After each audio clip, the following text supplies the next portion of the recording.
नमस्कार, आप देख रहे हैं देवभूमि समाचार और मैं आपके साथ प्रियंका मलिक हाजिर उत्तराखंड की तमाम छोटी बड़ी खबरें लेकर खबरों का रुख करेंगे, लेकिन उससे पहले एक नजर हेडलाइंस पर। प्रदेश भर में युवा दिवस के रूप में मनाया गया सीएम धामी का जन्म दिवस। रक्तदान शिविर समेत पार्टी ने आयोजित किए कई कार्यक्रम। मुख्यमंत्री की लंबी उम्र की सबने की कामना।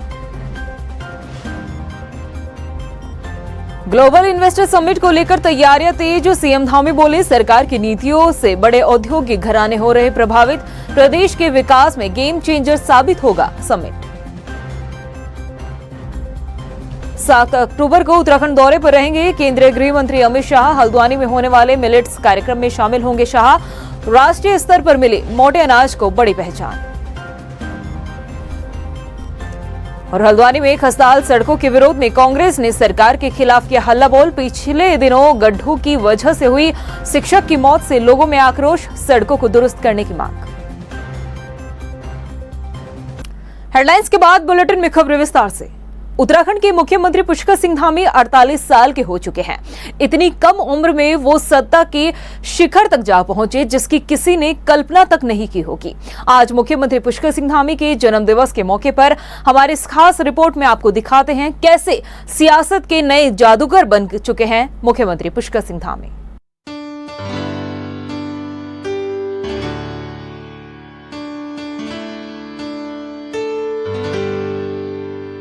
सियासत के नए जादूगर सीएम धामी। कम उम्र में सत्ता के शिखर तक पहुंचे धामी। प्रदेश से लेकर केंद्र की बने पहली पसंद। सीएम धामी की लंबी चलेगी सियासी पारी। उत्तराखंड के मुख्यमंत्री पुष्कर सिंह धामी पूरे 48 साल के हो चुके हैं। उनके जन्मदिन को बीजेपी ने युवा संकल्प दिवस के रूप में मनाया। वहीं देश के पीएम सहित दिग्गज नेताओं ने मुख्यमंत्री पुष्कर सिंह धामी को बधाई दी। इसी के साथ चर्चा युवा मुख्यमंत्री के रूप में किए गए उनके कामकाज की भी हो रही है। इतनी कम उम्र में सीएम धामी का जो सियासी सफर रहा है वो किसी जादू से कम नहीं। सत्ता की कुर्सी संभालते ही पुष्कर सिंह धामी ने जो कर दिखाया वो वाकई में कल्पना से परे है। प्रदेश से लेकर केंद्र तक के सीएम धामी पहली पसंद बन चुके हैं। सत्ता पर काबिज होते ही उनके बड़े फैसलों ने ये बता दिया कि उनका ये सफर लंबा चलने वाला है। दरअसल 4 जुलाई 2021 को जब पुष्कर सिंह धामी ने राज्य के मुख्यमंत्री के रूप में कमान संभाली तो हर कोई हैरान रह गया।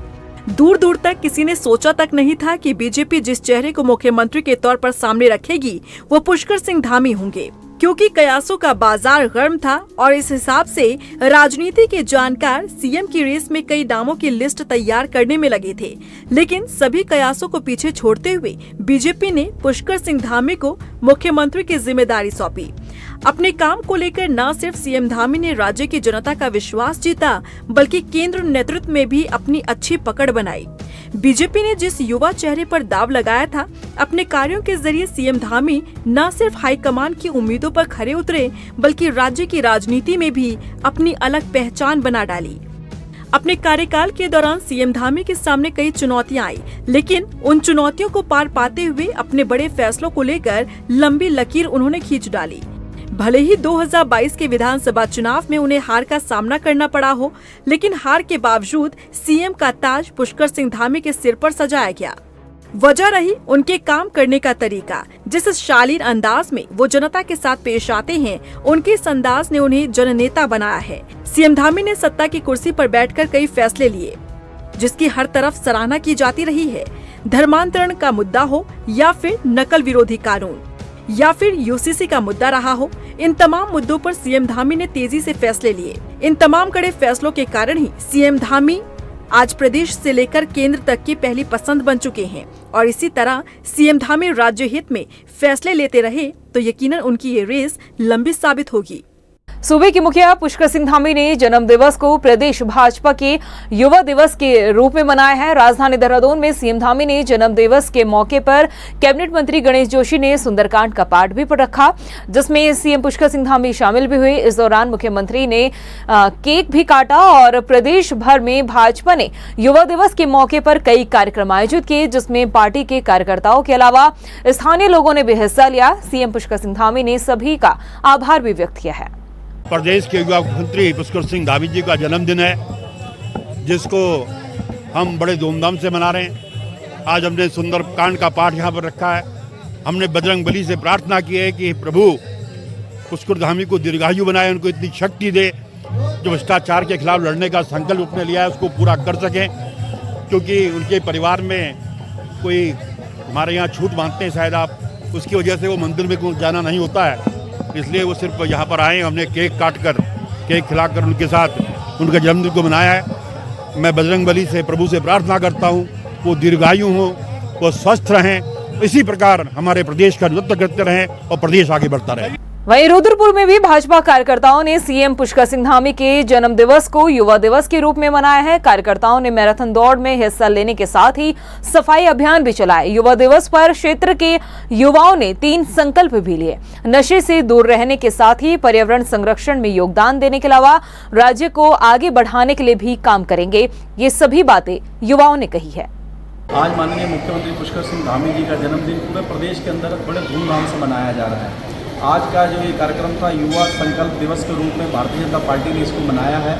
आज हमने युवा दौड़ सुबह स्टेडियम में की थी, उसमें 3 संकल्प हमने युवाओं से करवाए हैं। एक तो नशे से दूर रहेंगे, दूसरा उत्तराखंड को पर्यावरण को बचाने का प्रयास करेंगे, तीसरा उत्तराखंड को आगे ले जाने के लिए जो प्रधानमंत्री नरेंद्र मोदी का विजन है उत्तराखंड @25, उसमें हम क्या सहयोग करते हैं। ऐसे 3 तरह का प्रण हमने युवाओं से कराए हैं।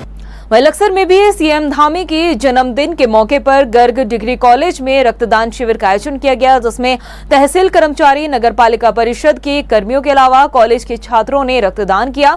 इस शिविर का शुभारंभ लक्सर एसडीएम गोपाल सिंह चौहान ने किया है। नगर पालिका अध्यक्ष अमरीश गर्ग और हरिद्वार एसीएमओ डॉक्टर अनिल वर्मा ने भी इस मौके पर वो शामिल रहे। एसीएमओ ने बताया कि जिले में 9 जगहों पर रक्तदान शिविर का आयोजन किया गया है। हमारे माननीय मुख्यमंत्री श्री पुष्कर सिंह धामी जी के जन्म दिवस के शुभ अवसर पर ये हमारे पूरे डिस्ट्रिक्ट में आज 9 जगह ब्लड डोनेशन कैंप रखा गया है, और जिसमें लक्सर में हमारे श्री अमरीश गर्ग चेयरमैन जी के द्वारा इनका बहुत बड़ा योगदान है, और एसडीएम साहब का बहुत इसमें बढ़ चढ़ करके सहयोग हो रहा है, और वो अपने वॉलंटियर्स के द्वारा और प्रशासन और जितने भी और फैक्ट्रीज हैं सिडकुल में उन लोगों को भी प्रतिभाग करने के लिए कहा गया। उत्तराखंड में दिसंबर में होने वाले ग्लोबल इन्वेस्टर समिट को लेकर उत्तराखंड सरकार की तैयारियों और नीतियों से देश के बड़े औद्योगिक घराने काफी प्रभावित हो रहे हैं। महिंद्रा हॉलीडेज, आईटीसी, ई कुबेर जैसी नामी कंपनियों ने इन्वेस्टर समिट की तैयारियों को लेकर राज्य सरकार की तारीफ की है। सीएम पुष्कर सिंह धामी का कहना है कि देश के कई राज्यों से लेकर अंतर्राष्ट्रीय स्तर पर भी इन्वेस्टर समिट के कार्यक्रम की तैयारियां चल रही है। कई कार्यक्रम आयोजित किए जा रहे हैं। सीएम धामी का कहना है कि उत्तराखंड की बिजली काफी सस्ती है, जिसकी वजह से निवेशकों का यहाँ पर कम खर्च होता है, और ग्लोबल इन्वेस्टर समिट प्रदेश के विकास में गेम चेंजर साबित होगा। प्रकार से हमने 17 अगस्त से ये कार्यक्रम शुरू किया था, और कल दिल्ली में कर्टन रेजर विधिवत रूप से हो गया है, और जिस प्रकार का उत्साह और आकर्षण लोगों का उत्तराखंड में निवेश को लेकर है, ये हमारे लिए बहुत उत्साहजनक है। और जिस प्रकार से कई बड़े समूह उत्तराखंड में अपना निवेश करना चाहते हैं, हमने भी हर प्रकार से उसी प्रकार की व्यवस्थाओं को प्रस्तावित किया है, जिससे कि जो भी हमारे यहाँ निवेश करने वाले लोग हैं उनको कोई परेशानियों का सामना न करना पड़े, उनको आसानी से सारी जो कार्रवाई है आसानी से प्राप्त हो जाए। 7 अक्टूबर को केंद्रीय गृह मंत्री अमित शाह हल्द्वानी दौरे पर रहेंगे, जहां मिलेट्स कार्यक्रम में भी केंद्रीय गृह मंत्री अमित शाह शामिल होंगे।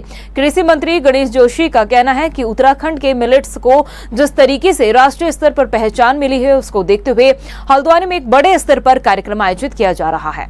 जहाँ अमित शाह जी यहाँ पर आ रहे हैं, प्रधानमंत्री जी यहाँ पर आ रहे हैं, क्योंकि दोनों का यहाँ पर विशेष लगाव है, और निश्चित ही उनके आने से यहाँ के कार्यकर्ताओं में एक नई ऊर्जा आएगी, नया जोश आएगा, जो दोबारा 24 के सपने को साकार करेगा। 7 तारीख को श्री अन्न महोत्सव जो हल्द्वानी में आयोजित किया जा रहा है, जो देश के प्रधानमंत्री नरेंद्र मोदी जी ने आज मिलेट्स को अंतर्राष्ट्रीय पहचान दिलाई है, और हमारा प्रदेश तो जो श्री अन्न है, जब उसकी टेस्टिंग की गई, हमारे प्रदेश का श्री अन्न सबसे बेहतर पाया गया। उसके प्रचार प्रसार के लिए वह यहाँ पर आ रहे हैं, और निश्चित कि उनके आने से इसके प्रचार प्रसार में और हमें ताकत मिलेगी। वहीं हल्द्वानी पहुंचे कैबिनेट मंत्री सौरभ बहुगुणा ने 3 पानी क्षेत्र में दुग्ध विभाग के निदेशालय का भूमि पूजन और सेंट्रल लैब का शिलान्यास किया। इस मौके पर मंत्री सौरभ बहुगुणा ने बताया कि 5 करोड़ की लागत से डेयरी निदेशालय भवन और राष्ट्रीय डेयरी डेवलपमेंट बोर्ड योजना से सेंट्रल लैब खोली जानी है, जिसका सीधा फायदा राज्य के दुग्ध उत्पादक, उपभोक्ता और कर्मचारियों को मिलेगा। उन्होंने कहा कि राज्य में दूध का उत्पादन बढ़ाने के लिए राज्य सरकार निरंतर काम कर रही है। सरकार लंपी वायरस को लेकर भी काफी सतर्क है। देखिए, जब से मैंने मंत्रालय संभाला है, कोशिश हमारी यही रही है कि जो हमारे किसान भाई हैं, जो हमारे पशुपालक हैं, जो हमारे दूध पालक हैं, उनको कहीं ना कहीं सरकार की योजनाओं का फ़ायदा मिलना चाहिए। बहुत टाइम से एक पेंडिंग प्रोजेक्ट ये था जो हमारा डायरेक्टरेट यहाँ पर बनना था, उसके साथ प्रयोगशाला एक हमारी यहाँ पर बननी थी, उसका आज हम शिलान्यास कर रहे हैं और सारे किसान भाइयों को, हमारे पशुपालकों को, हमारे दूध पालकों को सबको मोबाइल हटाओ पीछे और हमारे चेयरमैन मुकेश बोरा जी और हमारे सारे अधिकारियों का धन्यवाद करूँगा, क्योंकि इन्होंने काफ़ी पीछे पड़ के इस प्रोजेक्ट पास कराने में अपनी सबसे सहभागिता दी है। उम्मीद यही रहेगी कि इस डायरेक्टरेट के द्वारा, इस प्रयोगशाला के द्वारा हमारे जो दूध पालक हैं उनकी कहीं ना कहीं और मदद होगी। उनके जो योजनाएं स्वीकृति है, जो हमारे प्रयोगशालाओं में उनकी टेस्टिंग है, वो और जल्दी से होगी ताकि उनको सुविधा मिले। इसके अलावा हल्द्वानी में तमाम कांग्रेसियों ने सरकार के खिलाफ हल्ला बोल प्रदर्शन किया। कांग्रेस ने एसडीएम कार्यालय में राज्य सरकार के खिलाफ नारेबाजी भी की। आपको बता दें कि कांग्रेस शहर में मौजूद सड़कों में हुए गड्ढों को दुरुस्त करने की मांग कर रही है और कुछ वक्त पहले ही इन गड्ढों की वजह से शिक्षक की मौत भी हुई, जिसकी वजह से लोगों में आक्रोश है। और प्रदर्शन में शामिल हुए कांग्रेस विधायक सुमित हृदयेश ने पीडब्ल्यूडी मंत्री से गड्ढा मुक्त ऐप के बारे में भी सवाल किए। देखिए, आज इतना दुख दर्द का विषय है, परिवारों के चिराग मिट गए गड्ढों की वजह से। गड्ढा युक्त सड़कें हैं, कोई ऐसा क्षेत्र नहीं है, कोई ऐसी विधानसभा नहीं है इस पूरे प्रदेश की जो सड़कों की बदहाली है उसके लिए जिम्मेदार ये झूठा नारा देने वाली डबल इंजन सरकार है। सोचिए दर्द उन माँ बाप का जिनसे हम मिलके आए, जिनके जवान बच्चे, सोचिए उस पति का दर्द जिसकी पत्नी की मृत्यु हो गई और 1 महीने बाद उस गम में उसकी भी मृत्यु हो गई। ये सरकार एक खूनी सरकार बन चुकी है। वहीं हरिद्वार रुड़की विकास प्राधिकरण भूमाफिया पर लगातार कार्रवाई कर रहा है। एचआरडीए ने भगवानपुर, नारसन और मंगलोर में कई अवैध प्रोजेक्ट को सील भी किया है। बावजूद इसके भूमाफिया और बिल्डर अपनी हरकत से बाज नहीं आ रहे हैं। रुड़की, भगवानपुर, मंगलोर और लंढोरा में अब भी लगातार अवैध निर्माण जारी है। तस्वीरों में आप साफ तौर पर देख सकते हैं कि लंढोर रोड पर दर्जनों दुकानों का निर्माण कार्य चल रहा है। ऐसे में तस्वीर मंगलोर से हरिद्वार बाईपास मंगलोर रुड़की के रामपुर रहमतपुर की है, जहां हाई टेंशन तारों के नीचे ही अवैध कॉलोनी काटी गई है। वहीं इस पूरे मामले में एचआरडीए का कहना है कि नियम न मानने वालों के खिलाफ जल्द ही बड़ी कार्रवाई की जाएगी।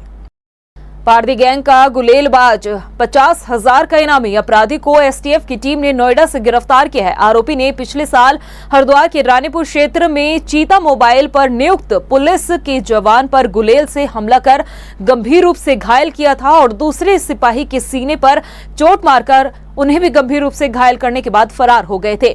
आरोपी के खिलाफ उत्तराखंड में पहले से ही 6 मुकदमे पंजीकृत है और एसटीएफ की टीम द्वारा आरोपी के आपराधिक इतिहास की जानकारी आगे भी जुटाई जा रही है। पिछले वर्ष एक काफी दुस्साहसिक घटना घटित हुई थी, जिसमें कि जनपद हरिद्वार में कोतवाली रानीपुर क्षेत्रांतर्गत जो हमारे चेतक पुलिसकर्मी थे, वो जब राउंड पर थे, उन्होंने 2 संदिग्ध को रोका था पूछताछ के लिए। उसी समय पर अन्य लोगों के जो उनके साथी थे, उनके द्वारा उन पर गुलेल से हमला किया गया था, जिसमें कि हमारा एक पुलिसकर्मी था जिसकी जो आंखों में वो गुलेल लगी थी और उसका परमानेंट डैमेज हो गया है आइज का। तो काफ़ी दुस्साहसिक घटना थी। इसमें जब इन्वेस्टिगेशन की गई तो 7 लोगों के नाम सामने आए थे।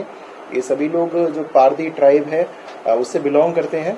इसमें से 6 लोगों को हरिद्वार पुलिस के द्वारा पिछले वर्ष ही गिरफ्तार कर लिया गया था।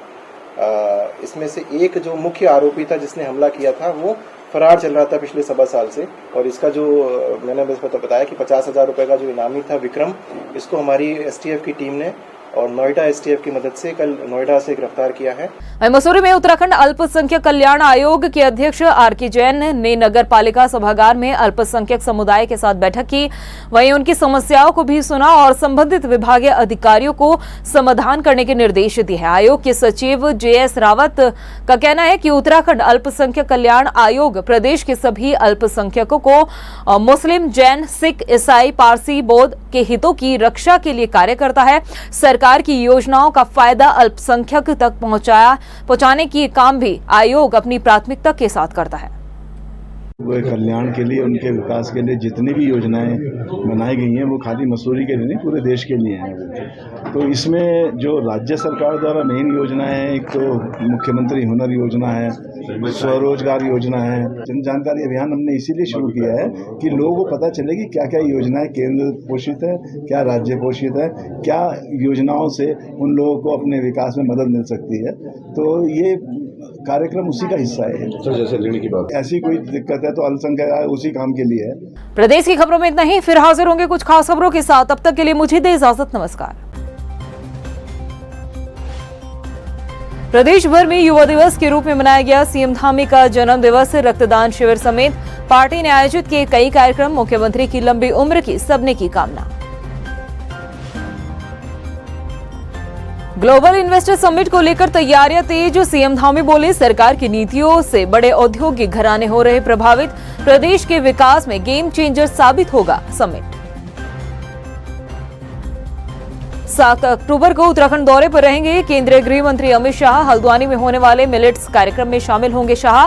राष्ट्रीय स्तर पर मिले मोटे अनाज को बड़ी पहचान। और हल्द्वानी में खस्ताहाल सड़कों के विरोध में कांग्रेस ने सरकार के खिलाफ किया हल्ला बोल। पिछले दिनों गड्ढों की वजह से हुई शिक्षक की मौत से लोगों में आक्रोश। सड़कों को दुरुस्त करने की मांग।